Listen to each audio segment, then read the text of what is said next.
Good afternoon, Dr. Smith-Jackson. Thank you so much for agreeing to participate in our Scientific Journeys project, where we are interviewing successful scientists and asking them about their path into science. How did they become the successful scientists that you are today? So if you could please begin by telling us a little bit about yourself, a little bit of background, as well as your current position here at Virginia Tech. Well, I was actually born in the state of North Carolina, but my father was in the Air Force, so we moved around. We lived in the Philippines, we lived in Texas, we lived in North Dakota, Mexico, different places. And I had a lot of experiences early on as a child. But then another experience that I had, I think that was very important in terms of my growth and my history, is that once my father retired from the Air Force, and he did so when I was in high school, at that time he decided to go back to farming. So he came from a big farming family, and then my parents had 6 kids, and it was a great idea to farm again. And so he started a pretty large farm. I spent a lot of time in the fields, which gave me a different perspective about what's hard and what's easy. And that perspective really, I think, shaped and formulated my attitudes about getting through college and then even getting through graduate school, because the issues of what we lived with, poverty plus having to depend on the land, which was very uncertain, to eat from day to day, that gave me a whole new perspective on being able to persist and pull through difficult things. I was lucky enough in the 10th grade to get into the North Carolina School of Science and Mathematics. And so I left home at 15 and lived about 3 hours away. And it was just a fabulous learning experience. That was the first time North Carolina had a public boarding school. So there were many, kids like myself coming from very poor backgrounds, but who had worked very hard in school and who were able to get in. But at the same time, I had to deal with a lot of family issues as well. So I was still going back home on weekends to do farm work. And dealing with a lot of poverty and family issues. So that struggle continued in my life. And but throughout my life, just from an educational perspective, I always had teachers who, not always, but every year there was always at least one teacher who encouraged me. And I really liked science and mathematics, but I also liked everything else. I was just one of those students who just loved everything, every single course. The only thing I can say I ever didn't like was art.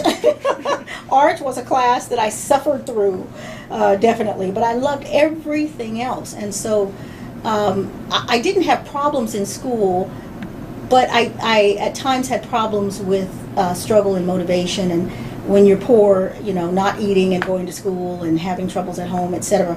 But there's always one teacher, and sometimes it was the science teacher, sometimes it was the social studies teacher, sometimes it was an English teacher, and I think in particular it was in the 8th grade that my earth science teacher actually started encouraging me a great deal and saying, I think you should do this, and you don't need to do the regular project. I think you can do more.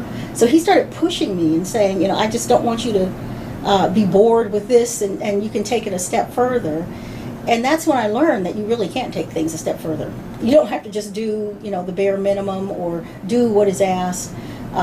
It's safe, and it's okay to take risks and try to really excel all the time. So it was his encouragement that made a lot of difference. And then in the ninth grade, it was an English teacher who encouraged me. Now, so I had different teachers from different disciplines who were encouraging me.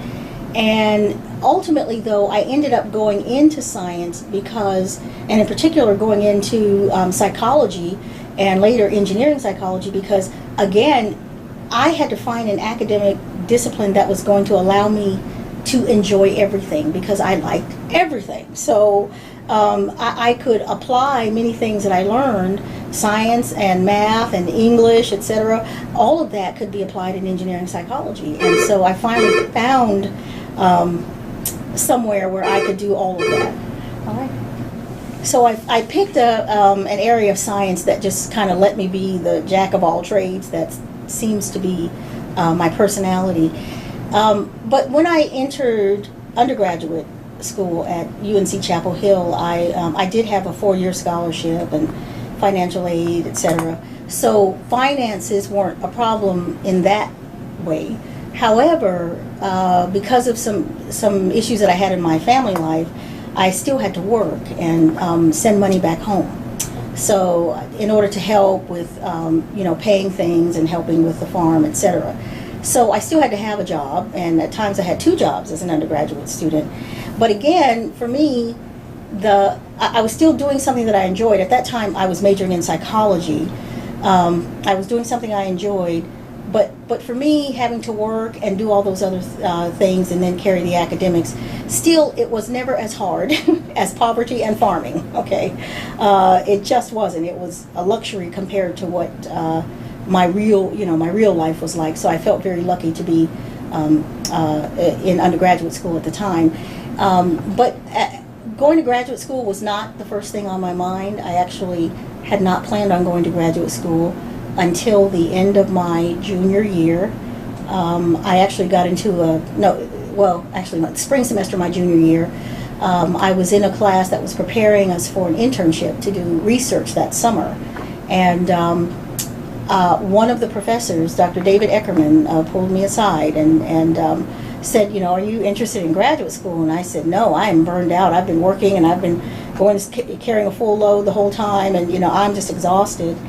And he said, well, think about it, because graduate school is a little bit different. And I said, yes, but as you know, I can't make up my mind where I want to go. And he was the first person ever who said the words human factors or engineering psychology to me. He was the first person ever who said that.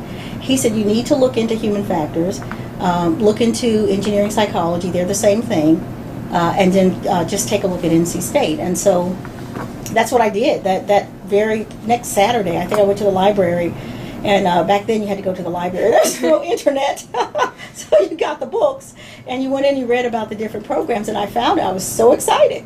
So what was your major in undergrad? Oh, in undergrad it was psychology. Just psychology. Yeah. But in graduate school, as you know, you have to concentrate in something or pick an area. And all I knew was clinical psychology, counseling psychology, school psychology, the traditional areas, and just hadn't paid attention to the other ones. So I do make sure to this day, when I was teaching Introduction to Psychology, I made sure my intro psych students saw the whole list of 43 different types of psychology that they could go into. And in those 43, we would go through them, explain all the different jobs and careers, so they knew there are other things that they could do besides clinical and counseling and school and all the traditional ones. I appreciate you mentioning that, because a lot of people believe when you say psychology, it's just that counseling, therapy, clinical aspect. But there's so many things you can do that has psychology in it. That's exactly right. Yeah, that's what. And it was really, it's a shame that actually, and people are still, teaching the intro classes and not letting people know, the students know that, hey, there are multiple directions you can go with this. So anyway, but once he mentioned that, and I did the research, I tell you, and then I did that internship doing research, that's when I realized, oh, absolutely, I want to go to graduate school, because doing research also lets you be a jack of all trades, because you get to do all the conceptual stuff, and then you can do your quantitative stuff, and you can do all the stuff you love, and you can create your own research questions around whatever problems you wanted to address. And that's also when I realized I wanted to go into academia, because then I started looking at working with Professor Dr. Shopler, who was advising me, and looking at what they do. I paid attention to what they do, and I realized maybe I could suffer through this. and I love school, so maybe I can be a professor one day. So it happens that I then went to grad school at NC State. So you said that you weren't even, graduate school wasn't even on your mind. So what were you thinking about doing? Well, I was going to, get that, bachelor's in psychology, and then I pictured myself working in some kind of psychology lab somewhere, for a hospital or for a psychiatric institute or something, because I had an internship as a high school student working at Duke University and in their psychiatry lab. And so doing instrumentation and stuff like that, and setting up the EEG machines and whatever. So I thought, this is what I'll do for the rest of my life, and I'll be hidden in the basement somewhere. So early on, you knew that you didn't want that social aspect of psychology, like seeing patients. You wanted to do that research that is very important when it comes to psychological and behavioral sciences. That's true. I have new insight on myself. That's right, because really earlier on, it was really in high school that I realized I liked research. That's when I realized I liked research. Because every time I thought about what I'd be doing after I graduated undergrad was doing that, working in some lab somewhere. And so that's research. You're right. So even I think it was the high school internship that really got me interested in doing the research part and not the practitioner counseling, part. I just kind of wanted to do that investigative stuff. Yeah. I can definitely relate to that aspect, because even from very early on, I was just into research, and I actually began doing undergraduate research the summer of my freshman year. Wow, that was early. So. Okay. Because I was just drawn to try to answer questions, the analyzing of data and then putting it all together and making it in a form that someone else could understand and utilize it. Yeah. So I can definitely understand that aspect. And currently right now I'm looking for more of the research aspect of academia compared to the teaching aspect of academia. Okay. So, undergraduate research it's like a gateway. And I wish every undergraduate understood the importance of doing it, because it does help you figure out where you want to go in life and what you like, what you don't like, etc. Yeah. Okay. Oh, and then I just went to grad school, and then I had my first child my first year in graduate school, and my husband kept our daughter during the day because he worked at night. And I would go to school during the day and work part-time at the library. And it was just... Was it challenging? Oh, goodness. It was... Now, speaking of poverty and farming, having an infant and being in graduate school at the same time and working part-time on the side, that's probably the hardest thing I've ever had to do in my life. It dwarfs the difficulty of poverty and farming, because infants are very difficult, and you can't just set them aside because you have to study, right? Correct. So they control your life pretty much, and they control your clock, and etc. And also I think at that time it was unintentional, but at that time, some of my professors were kind of discouraging me and saying, really you really should take some time off. You're not going to finish. First you have to get your master's and you get your PhD. You're not going to finish your degree, with an infant right now. So why not, take time off and just drop out of graduate school basically, and come back later. And I was doing well. I mean, my first semester GPA was very high, etc. But they were still, kind of saying that. And this was your first year in graduate school, the first semester. But, I finally once said to one of the professors, so I won't name names, but I said to one of the professors, I said, listen, I mean, I come from grandmothers who farmed every day, and one of my grandmothers had 2 of her children at the end of rows of corn. I can deal with this, believe me. And so that was really the attitude I had, because I was coming from a historical context that I don't think they could relate to.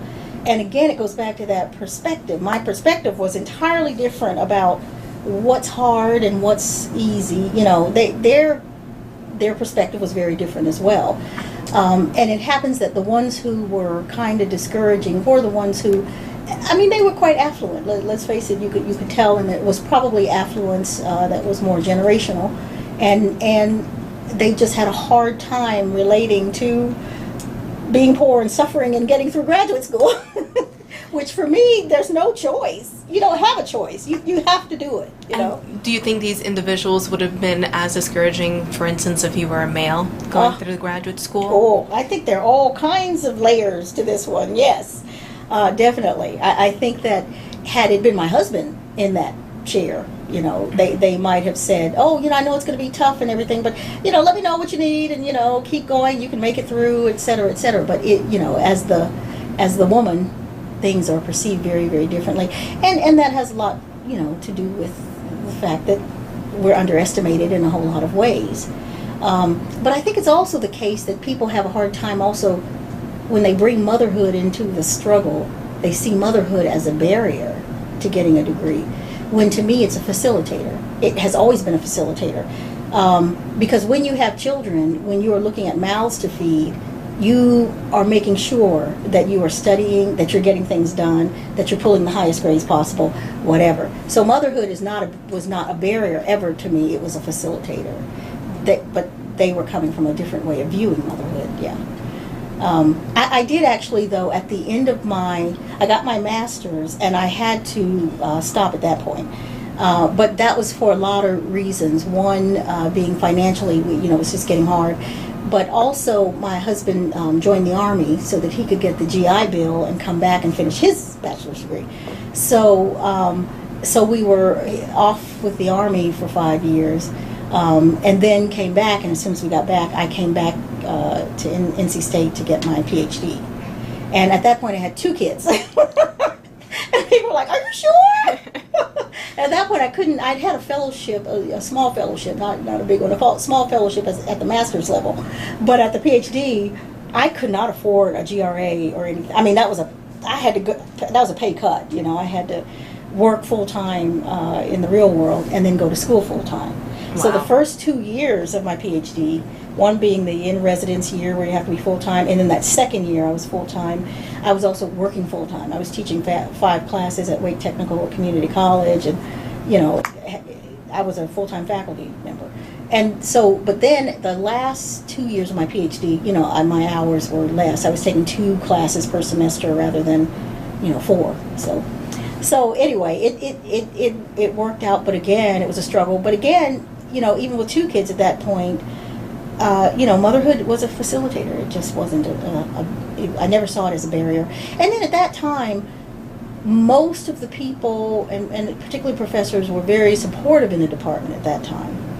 So they were, So it took 5 years, or yeah, it took some growth for right. The attitudes had to change, and so by the time I got back, people were much more supportive, and didn't see it necessarily as something that was going to slow me down. And it could be that it could have just been that they knew me before, and they knew, well, she pulled through it. When she got her master's degree, she'll probably do the same thing. And that just brings it to the bottom line for me has always been that this struggle and the persistence it takes to get through graduate school, to me, that was the factor for me. I think that's the one thing that we tend not to measure on GREs and other kinds of entry exams, unfortunately. But it's the willingness to hurt yet persist that it has always been the key for me. And part of that comes from having struggled in other ways. So is that your advice to other students who might be going through the same challenges, financial challenges, having children, as well as, having some people that discourage you and even discriminate against you? So would that be that piece of advice, that just keep going, times of hard, but like that the end goal is near, it's worth the pain? Yeah, and that would be my advice, certainly. And I think people can pull on that. I think everybody has had their own struggle. It doesn't matter how well your life has gone. There must have been times where, you thought that you weren't going to make it, yet you pushed through. It could be in people's childhoods, or, when they were teenagers or whatever. But that would be my advice to people who want to go into graduate school in particular, is to, you pull on those lessons that you've learned in the past, and only you know yourself. You know what you can do, and nobody else can tell you that. And if you remember from where you've come from, and if you understand the struggles of people who came before you, then that is what you should use to keep pushing yourself, because you owe it to all the people who came before you, most recently your parents, and then grandparents, etc. You owe it to them to make it through that program. Sometimes I tell my graduate students too, I say, come on, suck it up, because there are people right now all over the world, they don't even know if they're going to live until tomorrow, or, they don't have water, and they don't have food, or they're living in a zone where bullets are flying everywhere, every day. Yeah. You are the academic elite. I mean, you are that 5% on the globe who gets to do this thing called pursuing graduate degrees. And that's going to really set you, aside as much more advantaged than most people. So I say the pain you're going through, goodness, is nothing compared to what others are going through. And it's not to diminish what graduate students do go through, because, they do have issues and major challenges, obviously. But it is to say, take advantage of this thing called, social comparison. Take the time to say, well, relative to others, this is not really suffering. Sitting in an air-conditioned lab and trying to get this experiment to come out right is not really suffering compared to what other suffering is going on in the globe. Yeah. It's a very realistic perspective. Yeah. And I always believe that when it comes to overcoming difficulties and challenges, it's important to have a supportive system to help. Did you have individuals that supported you to go into undergrad, go into graduate school to pursue your scientific career? Oh, definitely. If I name names, I'm going to leave somebody out. But I will say, from probably the most impactful person early on, but when I got into high school and started thinking about college, those were my parents. Because basically for my parents, you have to go to college. I mean, you either go to college or you go to the military, one or the other. But at age 18, you're out of that house. You got to do something. Right, you have to do something. And so we always knew we had to go to college or to the military, one or the other. But in high school, because like the School of Science and Math was a very challenging school, and there were people like me, of course, who came from very poor backgrounds, but then there were a whole lot of kids there who were affluent, and their parents were doctors and lawyers and whatever else. So it ends up Amal Shabazz, who was the French teacher. I love French, by the way. I loved it. Kid, I loved everything. But she used to talk to me about aspirations and believing in myself, and she was one of those teachers who would say, don't let anybody tell you you can't do something, and you whatever, you've got this strength to move, and she's one of those inspirational people. And if you said anything to like put yourself down or didn't perform at the level, at a high level that she had for us, she would tell you that, and she'd say, what's wrong? You can do this. What's your problem? You're blowing it, that kind of thing. So she was almost like a coach. She was a motivational coach who changed my attitudes about making it, really. And so I ended up with I used to have so many self-doubts before that. I thought I performed well in school, but I was always anxious. It was anxiety-driven performance. She sort of helped to flip my perspective a bit. And I just developed more.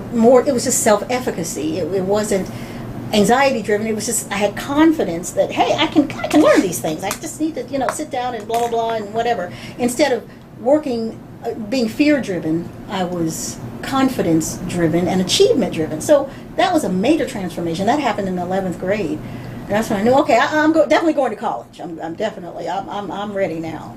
It seems like that throughout your path, you had a lot of individuals, a lot of teachers, and may I even call them mentors, yeah, throughout your path that really seemed to help you, motivate you, and guide you in your path. So I'm wondering, what do you think made these individuals so influential, made these mentors? What makes a good mentor, being a mentor yourself right now? Yeah, I think that mentors are a good mentor is one who can see in between the lines or see behind the smile. And that's what the ones who have motivated me, they've always, my mentors have always sort of they've approached me. I haven't approached them. And they've seen something, and they somehow became aware of my struggles. Or, I mean, you could tell from my clothes and whatever that, I was from a poorer family. But just from, I don't know, they would start talking to me, and then ultimately we would connect in some way because they would recognize struggles that I didn't like to talk about. I wouldn't talk about them, but they knew there was, there were things going on. So the best mentors, I think, before college and then, in high school and then after, and in college, were people who pulled me aside and said, let's talk. And I see this in you, and I know you're smart, and, let's just talk. What are you planning on doing, etc. Because I wasn't stepping up myself. So, and I wasn't looking for mentors myself. They would find me, which is very odd. Really, I don't think it happens that way most of the time. And then they just take me under their wing, and I thought it's just wonderful. It's wonderful that they would do that, and that's what helped to get me, first into, from high school to college, and then from college to graduate school. So, would you recommend these scholars and students that are going to be viewing these different segments to try to look for a mentor, pursue a mentor, because they might actually be beneficial in their career? Yes, and I think they should be much more active and not passive.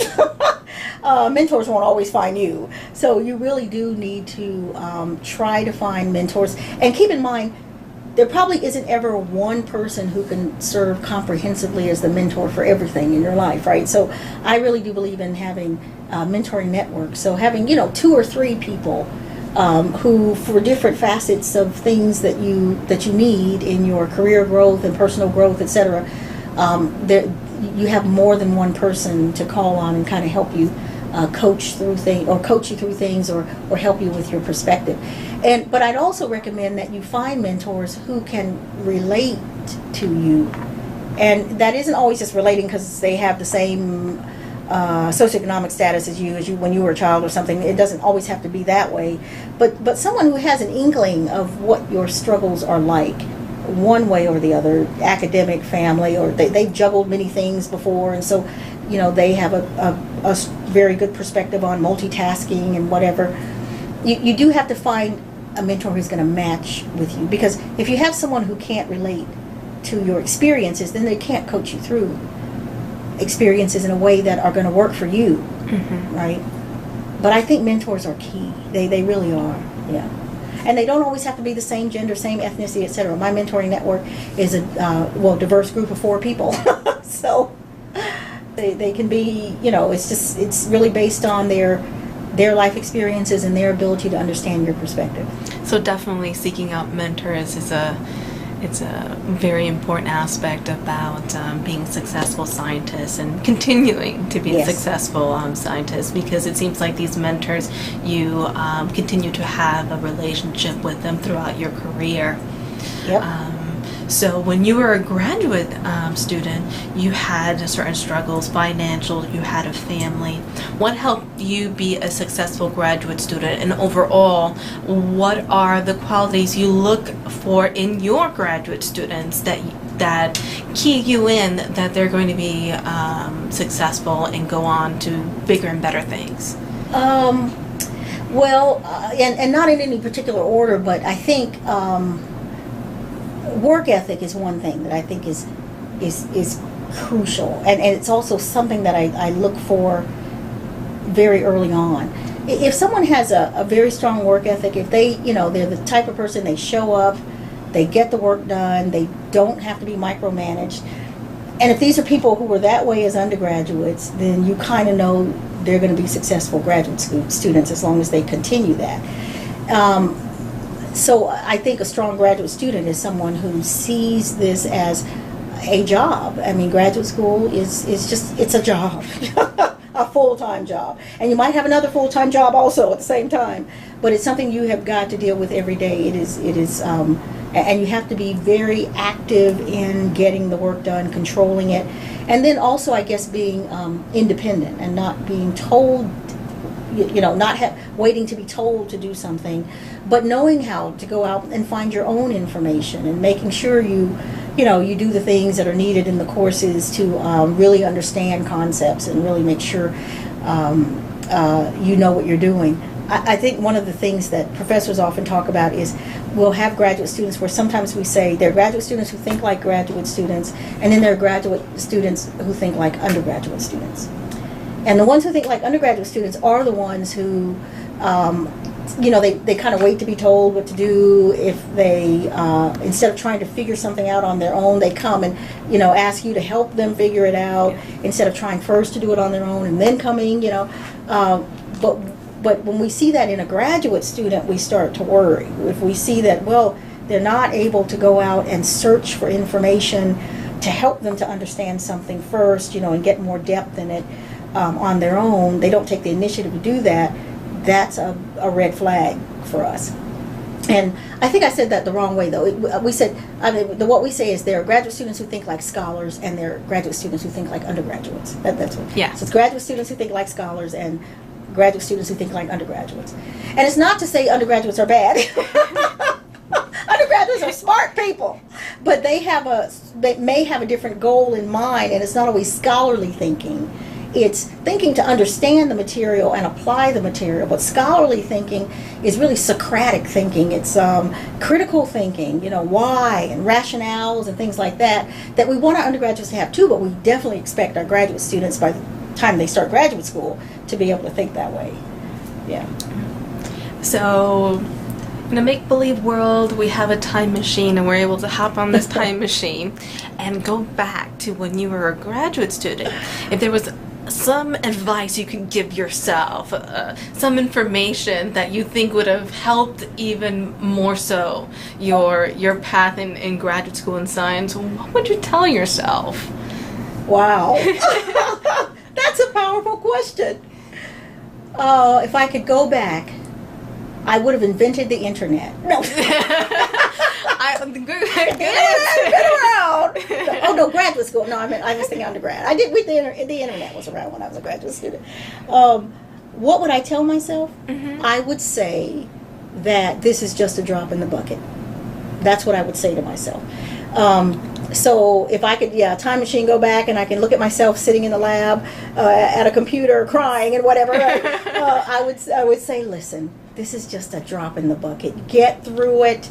20 years from now, you will be extremely happy that you pushed yourself through this program. I promise you. That's what I would have told myself. Excellent. So that's what graduate students need to understand. It hurts. It really does. Graduate school is painful, but it's like being battered, by the winds, and you're walking through the street, the wind is blowing you, but you will definitely get to the end, and I'm telling you, you'll be, number one, transformed, but more importantly, you'll be able to transform the rest of the world, and that's the key. And so it's worth it to pull through. So sometimes grad students get to a point where they're like, I just can't do this. I can't learn it. My brain is not going to learn it. My head's going to explode or whatever's going to happen. But I promise you, get through it. You can get through it. It's not about extremely high intelligence. It's just about persistence. And if you can persist and push through with a good work ethic, I promise you, you will not regret it. You won't regret it at all. Excellent. It's sort of like labor and delivery. The end goal, once again. It'll be beautiful. Yeah. So what happened after graduate school? What was your path then? You finished your graduate school, you got your PhD. What happened? Oh, and actually, well, when I stopped teaching at Wake Technical Community College, the last 2 years of my PhD, I actually went into industry. So I'd been in IBM before, but then I went back into industry, Ericsson Mobile Communications. And so the last 2 years of my PhD, I started to change my mind because industry money was so nice and whatever. And I started thinking, maybe I want to go into industry and not academia, right? Mm-hmm. Well, goodness, I ended up getting a job offer from Ericsson and then from another company elsewhere. But it's funny, when I read the job descriptions, I realized that I don't think I can stay in a place where I have to work on projects that people tell me to work on. You know, I just don't think I want to live that way. And also, I'm really not helping anybody else. You know, I mean, I couldn't see it directly. You know, in the long term, indirectly, you're helping people. But you know, face to face every day, I needed to be able to help somebody else. You know, get to where I was, or do research that they wanted to do, and whatever. So I realized I want to go into academia. I still want to go back into the classroom. I want to go back into the labs. I want to work with students because that's really where I thought I could have my biggest impact. So after my PhD, I turned down 2 job offers that were paying much more than what academia pays. Which is usually the truth. Industry, you can make a lot more money in industry compared to going to academia, unless you're fortunate enough to get a lot of grant money. That's right. That's exactly right. But I went ahead and I had some other academic offers, but I took the one at Virginia Tech. I said, first of all, I want to go in academia. I want to be at a research one where I can do research that I love. And also I realized I want to be able to control the questions I get to ask the universe, right? And industry wasn't going to let me control that. But academia will allow you to control that. You can go anywhere. It doesn't matter what department you're in. You can ask whatever research questions you want to ask. And you can pursue research projects you'd like, you know, and get the funding for it. You'll be fine. So, and then being able to work with students and hopefully transfer to them the joy of doing this work, that just made me happier. Even if it was for less money, that makes me much happier than being in industry ever has. So it seems like everything came full circle. You had very influential teachers and mentors, you know, through your path, and you wanted to be that influential person to somebody else. Yeah, that's right. You have given me insight into my life. Thank you. Right, because teachers transformed. Yeah, they impacted me and made me want to go forward. And really, I guess I was kind of socially modeling the same thing that I want to do for other people. We need to have a counseling session. I think so. But 2 things I've learned about myself today. Okay. Well, you've definitely showed us and told us a lot about your very interesting path into science. Especially, we really appreciate you talking about your challenges and how you overcame your challenges, because we're all going to have different struggles, and it always helps to have some sort of advice or coaching, letting you know that, you know, someone else has been in that position and they were able to pull through. So we really appreciate you sharing your story with us. No problem. And thank you very much for doing this scientific journey project. And would you end with telling us what research you do at Virginia Tech? Oh, yeah. Well, my particular specialty area is cognitive ergonomics, and basically that means that from learning how people think and reason and make assumptions and use mental models, I use that information to apply to the design of things, and those things might be products like mobile phones, interfaces for computer systems, or it can also be larger systems, like systems in aviation, for example, crew resource management and things like that. So that's one aspect of the cognitive ergonomics. And then my cognitive ergonomics is also applied to safety. And the issue with safety is trying to design safety systems that are based on how people think and reason and how they make judgments about risk. And then transferring that to, for example, training materials for agricultural migrant workers, for example, or for people like UPS, and training systems for driver service providers, delivery service providers. So there are sort of 2 branches to my research. And included in that is also designing for accessibility, so designing for people with mainly visual disabilities, severe visual impairment or blindness. So those are my areas. Very interesting research. And do you have any last piece of advice for any scholar who's actually interested in psychological engineering?